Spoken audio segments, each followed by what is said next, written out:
враќање назад во студиото, како што веќе најавивме со нашиот колега Дејан Андоновиќ, со кој ќе подискутираме за сите оние актуелни состојби и теми кои се случуваат во регионот и светот. Дејан, добар ден. Добар ден. Ќе почнеме прво со оно што ни е можеби нас најблиско, а и најважно. Состојбата со Грција и ќе поврзаме со самитот во Давос.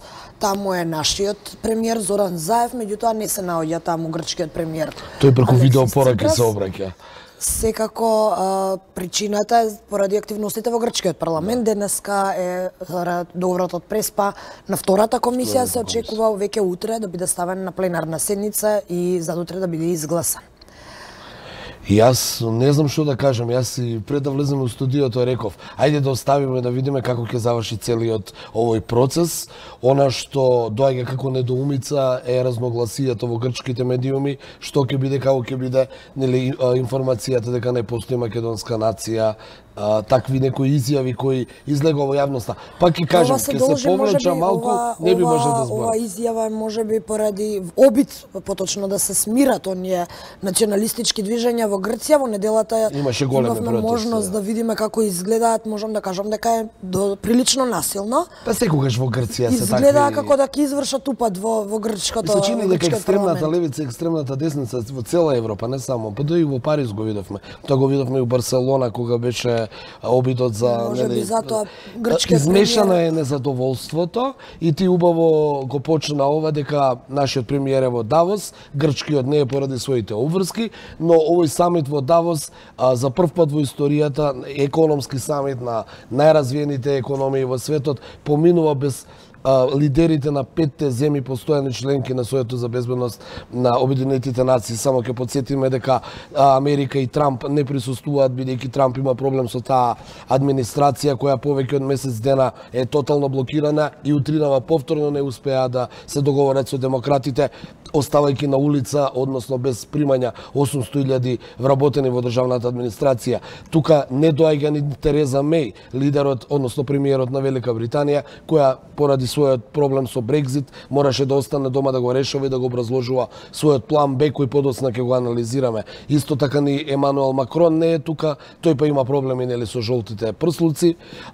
Путин неочекувано ја откажа посетата на Давос, бидејќи образложението му беа тие долгомесечни економски санкции од Западот, изјавувајќи дека нема што да разговара таму, бидејќи под санкции Русија, и Си Џинпинг, кинескиот претседател, кој последен на некој начин ја откажа посетата поради трговската војна со Соединетите Американски држави, изјавувајќи дека што ќе бара он на тој светски економски форум кога има трговска војна. Сакам да кажам кратко дека 5 лидери, најголеми лидери во светот, не присуствуваат, што е своевиден куриозитет. Ќе бидат од економиите, ќе биде Ангела Меркел, која е лидер во заминување, ќе биде јапонскиот премиер и ќе биде контраверзниот италијански премиер. Она што е интересно е дека Меркел и Макрон потпишаа некаква пријателска спогодба во обид, како што велат, малку да ја стабилизираат разнишаната политички нестабилна Европа. Економија, а се... Меѓутоа и е одговор, како што веќе можев да слушнам и на вестите на радијата што се поемитуваат додека се движев навака, сепак нагласиле дека националистичкиот подем во Европа е една од причините зашто се потпишува ваков договор. Мора да го обноват сојузништвото, бидејќи со све поизвестното заминување на Велика Британија, ќе видиме што ќе се случува од Европската унија, остануваат и понатаму мотор на Европската унија да видат Франција и Германија, француско-германското пријателство, но ќе видиме со јакнењето и самата кажа на десничарските движења во европските држави, се што може да дојде, ние мораме да потсетиме дека Франција и Германија доживеа помирување, бидејќи во историјата и како не беа помирени, туку беа во огромни, крволочни и со голем број на жртви војни. Сега тие се обидуваат повторно да се смират, се смируваат, па се раскаруваат. Ќе видиме како сето тоа ќе биде. Сакам, кога веќе го спомна Брекзитот, да преминеме и на таа тема која што е неминовно. Мислам дека имаме прилог пред да преидеме на разговор во студиото, да го погледнеме прво прилогот.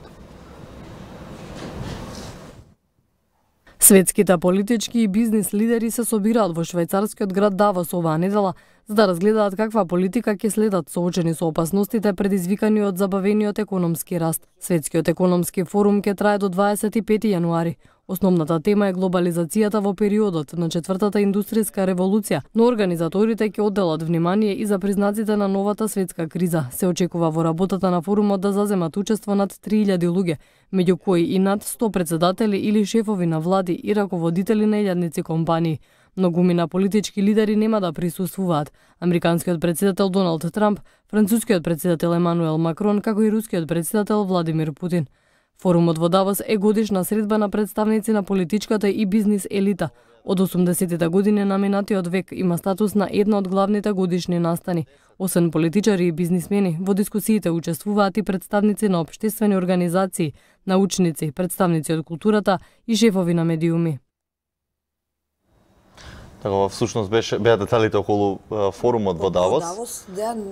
Како го оценуваш ти овој форум оваа година со оглед на фактот дека пак најголемите лидери не присуствуваат? Значи, економскиот... А знаеме дека Давос е еден од најпрестижните економски форуми. Токму тоа е интересно. Пренесува ли ова некаква порака за тоа во каква состојба се наоѓа? Токму за пораката. Сакам да кажам дека секогаш бил престижен тој економски форум и се мереле државите кои се поканети и кои не се поканети. Не знам колку знаете како еден од деталите дека учеството на форумот во Давос се плаќа околу 50.000 евра. Значи, тие држави кои не се во светски економски форум во Давос не се престижни држави.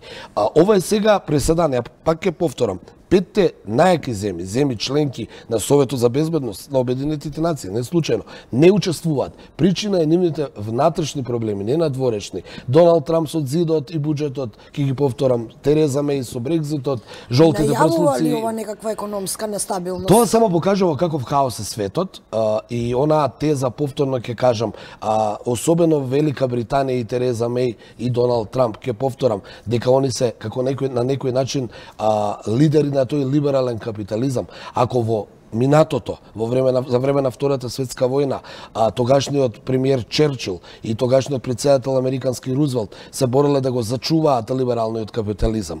Ако во 80-тите години тогашниот председател американски Роналд Реган и Маргарет Тачер, британскиот премиер, се бореле против СССР за да го зачуваат тој либерален капитализам и глобализацијата, сега Меј и Трамп покажаа дека со целиот тој хаос политички што е направен во нивните држави, ќе имаат проблем да го сочуваат либералниот капитализам, бидејќи сега тие нема да го бранат од надвор и од некои напади од Советски сојуз и Русија, туку тој полека почнува да се руши однатре, нешто како што тоа му се случи на комунизмот во 80-тите години на минатиот век.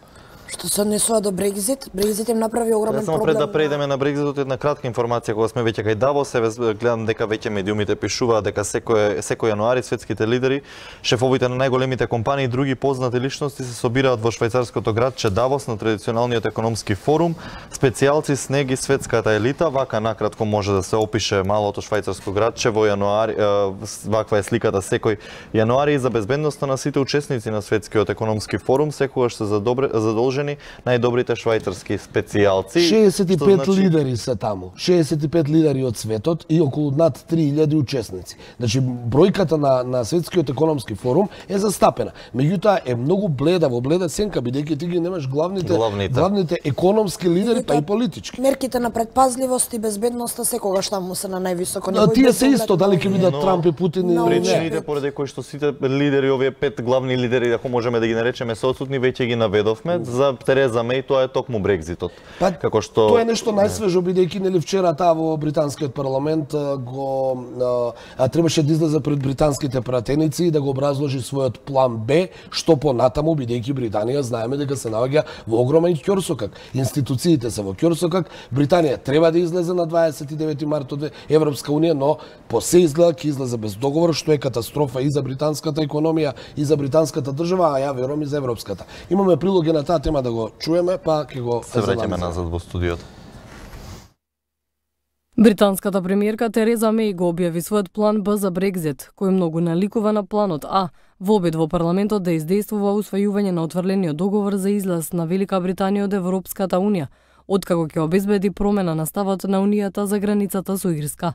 Зборувајќи за тоа што планира да направи откако британскиот парламент минатата недела го отфрли договорот, таа рече дека ја има предвид загриженоста на пратениците поради осигурувачката политика, чија цел е да гарантира после Брекзит да нема царинска контрола долж границата меѓу Ирска, која е член на Европската унија, и британската територија Северна Ирска. Тереза Меј во долниот дом на парламентот рече дека оваа недела уште ќе разговара со колегите за да разгледа како може да ги исполни обврските кон жителите на Северна Ирска и Република Ирска на начин кој може да добие најголема можна поддршка во долниот дом. Планот Б на Тереза Меј е сличен како планот А, како што можевме да слушнеме. Како планот А, таа вчера излезе пред пратениците да го објасни планот Б, сметајќи на тоа дека планот Б е ист како планот А. А сите тие работи што се договорени и Британија да излезе од Европската унија по секоја цена. Значи да на некој начин она што е договорено со Брисел да биде испочитувано, зашто нели има противници во британскиот парламент. Должен сум само да потсетам дека Тереза Меј сега има позиција на тоа дека успеа да преживее нејзината влада, нели се обидоа да ја урнат владата, не успеа. Се обидоа не за да ја урнат како лидер на партија и како премиер, не успеа. Таа се покажа дека е доследна во своите политички движења. Само да потсетам дека Тереза Меј приватно е против Брекзитот, но таа сметајќи го степенот на демократија на Британија, сака по секоја цена да го испочитува она што британците 2016 го изгласаа, а тоа е излегување на Велика Британија. Тоа е традиција на британската политика. Да, она сака по секоја цена. Ја повторно ќе кажам, она приватно е против Брекзит. И тоа сама многу пати го рекла, бидејќи смета дека Британија треба да остане во европското семејство. Но, бидејќи, раководејќи се од онаа волја од 2016, таа смета дека Британија треба на 29 март по секоја цена да излезе. Но сега тој референдум го оспорува барем дел од британската јавност, а и со оглед на резултатите кои што беа погласањето, односно речиси двојно повеќе гласови против Брекзитот, како можеме да кажеме дека навистина овој проект се прецепира во британската јавност? Дури имаше спекулации дека е можен нов референдум во Британија. Вака, овде ка игра клучна улога ми се чини опозицијата. Таа ниедношка не излезе лидерот нели на лабористите Корбин, ниедношка не излегува да кажат дека се против Брекзит или за Брекзит. Тука ми се чини дека се игра малце политичка игра. И Корбин и Меј се свесни дека, особено лидерот на опозицијата, ајде да се раководиме малце практично, тие сакат предвремени избори. Зошто? Бидејќи Корбин е свесен дека сега е моментот да излезат на избори да ја преземе власта во Велика Британија. Доколку процесот Брекзит заврши еден ден, и Корбин и Меј ќе завршат со своите политички кариери. Тоа е така во западните демократи. Од друга страна, сакајќи да предизвикаат нови избори, дојде до блокада и на парламентот и на владата. Мораме да знаеме дека Британија во моментов е многу подвоено општество. Значи во самата влада Меј околу 40 на министри најавија дека ќе поднесат оставки доколку нели Брекзитот се оди до крај без договор, но и членови од парламентот. Тоа ќе значи за Велика Британија доколку излезе без договор? Ќе биде голем хаос. Велика Британија ќе нема никакви договори со Европската унија и со другите држави и ќе биде ќе биде под ниво, да кажеме како држава, со договори под ниво од држави како Македонија, Србија и останати кои имаат некакво асоцијативно членство. Практично би почнала, ако можеме да речеме теоретски, како Македонија што почна по распадот на СФР. Токму така. Но она што најмногу е проблем е таа ирска граница и тој бекстоп. Мора да се знае дека проблемот со ирската граница може да доведе до големи немири и судири во Британија. На британскиот остров веќе завчера со блокирањето на овој договор за Брекзит се појави ново формирана ИРА која се закани со нови терористички напади. Треба да им објасниме само на гледачите дека едно од спорните работи за Брекзитот е таа граница помеѓу Северна Ирска и Република Ирска, каде што во изминатиот период, 80-тите години имаше страшни терористички напади на тогашната ИРА, каде што ирците на некој начин сакаат да бидат обединети, а не да имаат граница. Со излегувањето одделувањето на Британија од Европската Унија се враќаат назад ќе мора да има граници. Исто така треба да објасниме дека тие гранични премини се околу 200 и поминуваат низ ниви, поминуваат низ мали градови и ирците таму дневно по 40 пати влегуваат од Северна Ирска во Република Ирска. Сега со новиот договор таму ќе мора да стои британска армија, ќе мора да им бара пасоши, ќе ги претресува и ќе предизвика нов револт што може да побуди нови насилства на ирските католици, но и некоја нова ира која веќе практично вчера и најави дека ќе почне да постои. Зборувавме за тоа што губи Велика Британија, а што губи Европа, Европска унија ако излезет Велика Британија од Унијата? Вака, јас ќе цитирам повторно по кој знае кој пат, секогаш европскиве челници го даваат истата изјава, велат ова е болен развод, во раздружувањето со Велика Британија губиме сите, сега е работата да видиме кој колку вистински ќе загуби, за да видиме кај сме, што сме. Кој ќе го задржи детето? Да, јас само ќе дообјаснам што губи Европа, што губи Велика Британија. Ево еден пример ќе ви кажам што е практичен во Велика Британија. Во Велика Британија живеат околу 3,5 милиони европјани, значи граѓани на другите држави членки на Европската унија. Нив Британија по новиот закон сега ќе им воведе по 60 фунти да плаќаат предстој, а за деца 37 фунти. Тоа е ќе бидат третирани како странци. Од друга страна и тоа ќе предизвика голем револт кај самите европјани кои живеат во Британија и работат и ќе почнат да го поставуваат своето присуство зошто јас живеам во Лондон. Од друга страна британските граѓани кои живеат во Европа ќе плаќаат исто многу, ќе биде да имаат статус на странци, ќе немаат регулирано визи. Треба да се знае дека голем број од британските граѓани кои се во пензија живеат во Шпанија и во Грција, бидејќи со своите пензии нели поубаво можат и подобро да живеат во Грција и во Шпанија и поради климата. Сега и тие таму ќе имаат статус на странци, ќе мора да видиме како и што. Ќе дојде до еден тотален колапс на целиот тој, би рекол, европски начин на живење, на европски начин на размислување, кој беше граден изминатите 40 години. Дали може би твојата проценка е дека ова, односно паѓањето на Брекзитот во парламентот е токму за доработка на овие дополнителни детали, бидејќи многу сегменти треба да бидат опфатени со договор, предпоставам, помеѓу Британија и останатите европски членки за да се надминат токму овие проблеми, па за да може на чисто потоа Британија да го спроведе Брекзитот, или пак на вистина постои една опонентна сила таму кон овој проект? Британските пратеници ќе морат на 27 јануари повторно да се произнесат околу Брекзитот.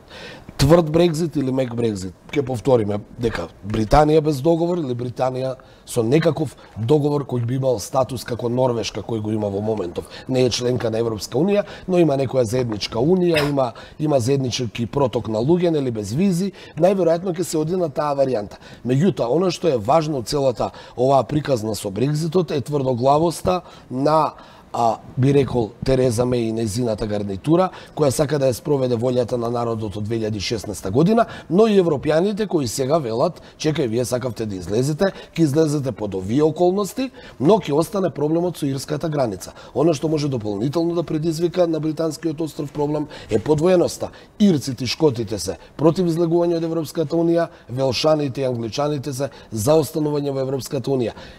Шкотска самата најави, ирскиот проблем го рековме, дека може да дојде до нови терористички напади, до нови насилства, треба да се види каков ќе биде статусот на границата, дали ќе биде царинска, ако остане отворена границата меѓу Северна Ирска и Република Ирска, па од друга страна Британија за џаби излегува од Европска унија, ќе има отворена царинска унија.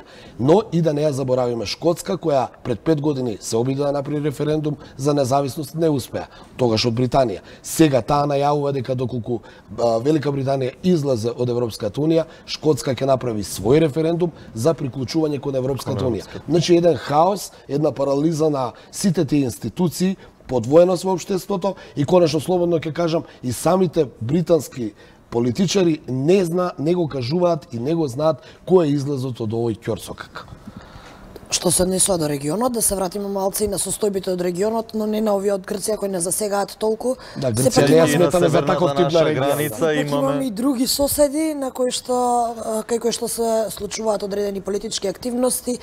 Еве Косово и Србија, меѓу другото, се можеби изгледа како да се следните држави кои барем според меѓународниот фактор, би требало да изнајдат решение за билатералните спорови. Последната информација пред половина час е објавена дека без изјави по состанокот на Весели и Харадинај со американскиот амбасадор за таксата за увоз во Србија, така што се уште останува ситуацијата таму на статус кво. Но се шпекулира дека мораме да кажеме дека Харадинај беше тврдото крило во Приштина кој велеше дека нема да ги тргне 100% такси кон Србија, па и кон еден дел од Босна и Херцеговина, бидејќи живеат Срби таму, се доека Белград него признае независноста на Косово, Белград не даде. За разлика од председателот кој што се обидуваше тоа Белград не воведе тогаш контрамерки, што ја одоброволи меѓународната јавност. Она што сакав да кажам дека можеби у сите овие теми што ги зборуваме во светот има судири на големите, особено нели оној судир запад-исток, ми се чини дека околу Косово можеби ќе има најголемо приближување помеѓу Москва и Вашингтон, ако се земе во предвид вчерашното возобновување на варијантата која изјави председателот Хашим Тачи дека решението за Србија и Косово е некаква размена на територии.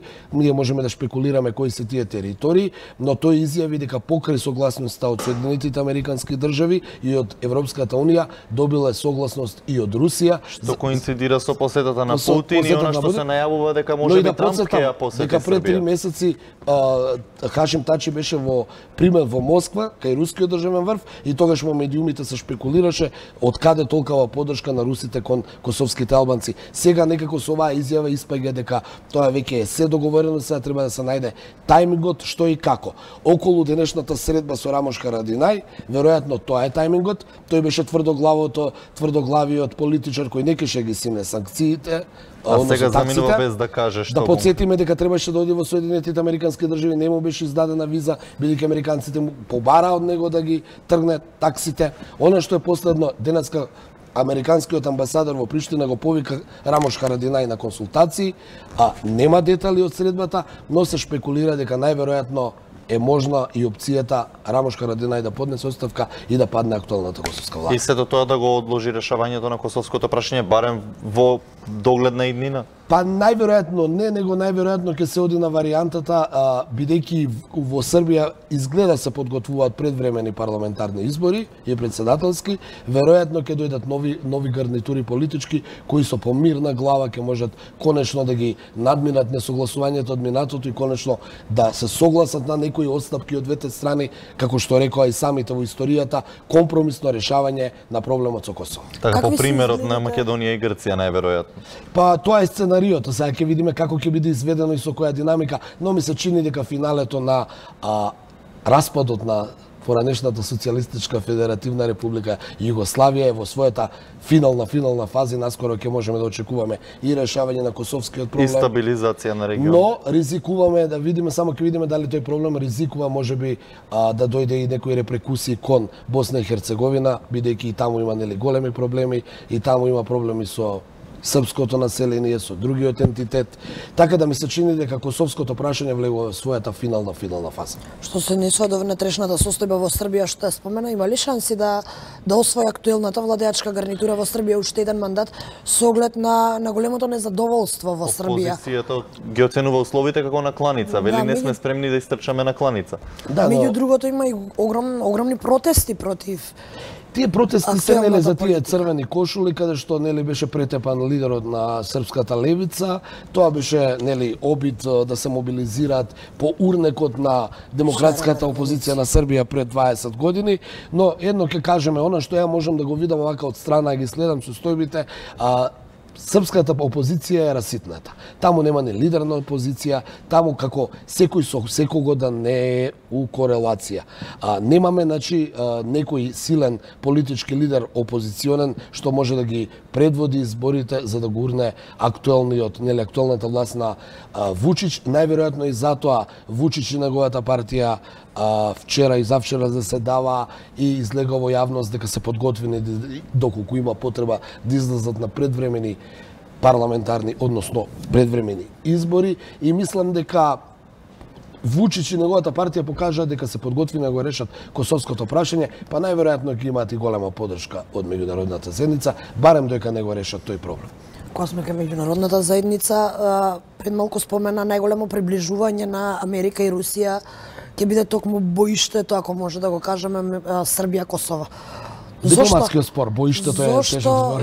Зошто дипломатското боиште? Сепак, зошто е ова во интерес на Русија? Конкретно, еве, споменатата, односно предложената мерка како што е размена на територии, што е интересот на Русија, зошто би се согласила со едно вакво решение? Така, Русија има голем број на интереси, едно од работите да подсетиме она што Русија го направи со Крим. Тоа беше размена на територии. Русија мора да го меѓународно да го верифицира она што го направи со Кримскиот полуостров и практично да им дозволи на другите држави по тој урнек да го решат својот проблем. Значи, ние имаме проблем, вие сте вамо, ние сме вамо, дај да направиме размена на територии. Да не забораваме дека што се однесува до Крим, дека Русија се повикува на Косово и на Србија. Така што... Така. Тоа беше причинско последично, барем како изговор во меѓународната јавност. Русија има интерес да ги помогне на Србија да го реши косовското прашање, за утре да може да има некој свое влијание во овој. Меѓутоа, од друга страна, пак решавањето на тој проблем би ја приближило Србија кон Западот. Кон Западот и не би требала веќе помош на Русија. Токму така. Но кој вели дека ќе се реши толку тој проблем не може да се реши преку ноќ. Дента кога ќе се договорат за тие, да кажеме, тоа конечно решение, уште наредните 10-15 години, сигурно дека ќе има тензии, дека ќе има несогласувања, ќе има незадоволни, нели размената на територии се однесува Северно Косово наспроти Прешевската долина. Да подсетиме дека Прешево, Медвеđа и Бојановац кои се наоѓаат во Србија, мнозинство население се албанци, меѓутоа таму има и срби кои исто така нема да бидат задоволни од ова решение. Од друга страна, ова е северно од реката Ибар. Во јужниот дел на реката Ибар, таму е српското културно наследство, а тоа не е опфатена во Тачиевата визија за размена на територии. Таму повторно ќе останат српско население кој ќе живее, така да Србија во наредниот период ќе има и такако многу голема потреба и поддршка од Русија, бидејќи Русија во моментов е едина светска сила која е од страната на србите. Оно што спомена Преска Банарски, тоа е дека веќе се лиферува со информацијата дека е можно и Трамп да ја посети. Иако е на ниво на шпекулација, но информација која што веќе колегите од Србија, но и по радијата можеме да ја слушнеме дека се најавува посета на Доналд Трамп, колку ова е очекувано сценарио и колку тоа би, дали тоа би било всушност финалето на косовското прашање, ако така може да се каже. Очекувано е сценариото и јас ми се чини дека во изјавите ти додека известуваше од Белград, шефот на српската дипломација Ивица Дачич меѓу редови навести дека оваков дочек ќе му прирадат и на Доналд Трамп, откако тој ќе одлучи нели да дое во Белград. Мене тогаш таа изјава ми делуваше дека веќе се во жестоки преговори. Па Трамп покажа дека во моментов, според моја некоја оценка, Трамп покажа дека он има само еден проблем во светот, а тоа е Кина, ниту Русија, ниту Блискиот Исток, ниту Балканот. И ми се чини дека Трамп во наредните 2 години ќе сака да ги затвори сите отворени горливи прашања. Он почна со мигрантите, почна со Блискиот Исток и повлекувањето на трупите од Сирија, сака да го затвори овој дел и да се фокусира конечно кон за него најголемиот проблем за Соединетите Американски држави, а тоа е трговската војна со Кина.